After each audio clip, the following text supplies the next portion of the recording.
महाभारत का नाम सुनते ही हमें कुरुक्षेत्र का वो भीषण युद्ध याद आता है। पर सवाल ये है कि क्या वो युद्ध अचानक हो गया? नहीं, वो तो उन फैसलों का नतीजा था जो सालों से लिए जा रहे थे। आज हम उन्हीं 4 सबसे अहम घटनाओं की बात करेंगे जिन्होंने उस महायुद्ध की नींव रखी। तो चलिए कहानी शुरू करते हैं, लेकिन शुरुआत से नहीं बल्कि एकदम आखिर से, उस पल से जब शांति की आखिरी कोशिश की जा रही थी। जरा सोचिए हस्तिनापुर की उस भरी सभा के बारे में, जहां भगवान कृष्ण किसी भगवान की तरह नहीं बल्कि एक शांति दूत बनकर आए हैं। उनकी बस एक ही कोशिश है, किसी भी तरह ये महाविनाश टल जाए।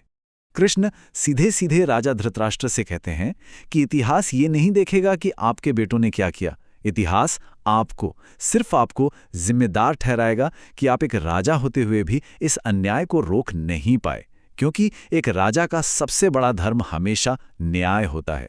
और यहीं पे दोनों पक्षों का असली चेहरा सामने आता है। एक तरफ कृष्ण है जो शांति के लिए अपना प्रस्ताव छोटा करते जा रहे हैं कि भाई पूरा राज्य नहीं तो सिर्फ 5 गांव ही दे दो। और दूसरी तरफ है दुर्योधन का अहंकार, जो किसी भी हाल में कोई भी समझौता करने को तैयार नहीं है। पर सोचने वाली बात यह है कि आखिर रिश्तों में इतनी कड़वाहट आई कहां से कि 5 गांव देना भी इतना मुश्किल हो गया। इसका जवाब छिपा है एक ऐसी घटना में जिसने एक ऐसा घाव दिया जो शायद कभी भर ही नहीं सकता था।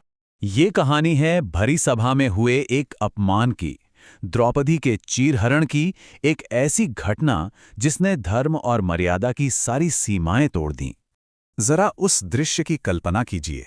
हस्तिनापुर की सभा है, भीष्म पितामह और द्रोणाचार्य जैसे महान योद्धा और गुरु सब खामोश बैठे हैं, और उनके ठीक सामने उनकी कुलवधू को अपमानित किया जा रहा है, उसका चीरहरण हो रहा है। द्रौपदी की आवाज उस सभा में गूंजती रही, वो न्याय की भीख मांगती रहीं, लेकिन हर कोई चुप था। वो खामोशी सिर्फ एक स्त्री का अपमान नहीं थी, वो उस दिन धर्म की हार थी। और उसी अपमान की आग से एक भयानक प्रतिज्ञा का जन्म हुआ। भीम की वो कसम सिर्फ गुस्से में बोले गए शब्द नहीं थे, वो असल में युद्ध का ऐलान था। ये तय हो गया था कि इस कहानी का अंत अब कुरुक्षेत्र के मैदान में ही होगा। लेकिन ये जो नफरत और जलन थी, इसकी जड़ें और भी गहरी थीं। इसकी शुरुआत बहुत पहले द्रौपदी के स्वयंवर में हो चुकी थी, एक ऐसी प्रतियोगिता जिसने रिश्तों का रुख हमेशा के लिए बदल दिया। तो राजा ध्रुपद ने एक शर्त रखी, और शर्त भी कोई ऐसी वैसी नहीं, मतलब लगभग नामुमकिन। सोचिए, ऊपर एक घूमती हुई मछली है और निशाना लगाना है सिर्फ नीचे तेल में उसकी परछाई देखकर। इस चुनौती के लिए देश भर के बड़े बड़े योद्धाओं को बुलाया गया था। एक एक करके सारे योद्धा हार मान लेते हैं।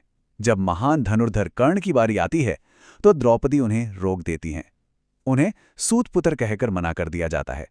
यह सिर्फ एक विवाह से इनकार नहीं था, ये कर्ण के सम्मान पर एक ऐसा जख्म था जो हमेशा रिश्ता रहा। और फिर जब सब हार मान चुके थे, एक साधारण से दिखने वाले ब्राह्मण ने आगे आकर आसानी से धनुष उठाया और निशाना भेद दिया। वो कोई और नहीं बल्कि अर्जुन थे, जिन्हें सब मरा हुआ मान बैठे थे। ये पांडवों की एक जबरदस्त वापसी थी और कौरवों के लिए एक और बड़ा अपमान। पांडवों की ताकत सिर्फ उनके युद्ध कौशल में नहीं थी, बल्कि बड़े बड़े खतरों को खत्म करने में भी थी। और ऐसा ही एक खतरा था क्रूर राजा जरासंध।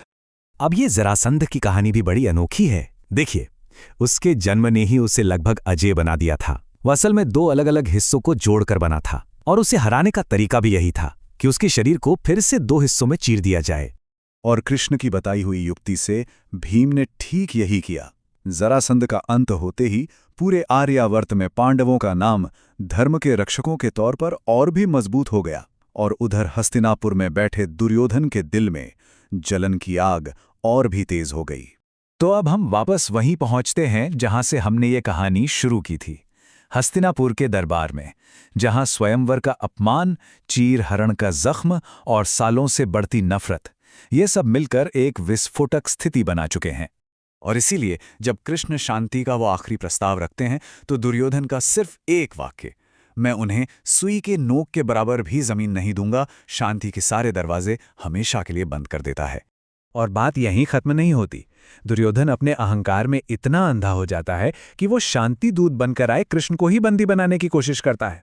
बस इसी एक पल में बातचीत की हर उम्मीद खत्म हो जाती है और महायुद्ध का मंच तैयार हो जाता है।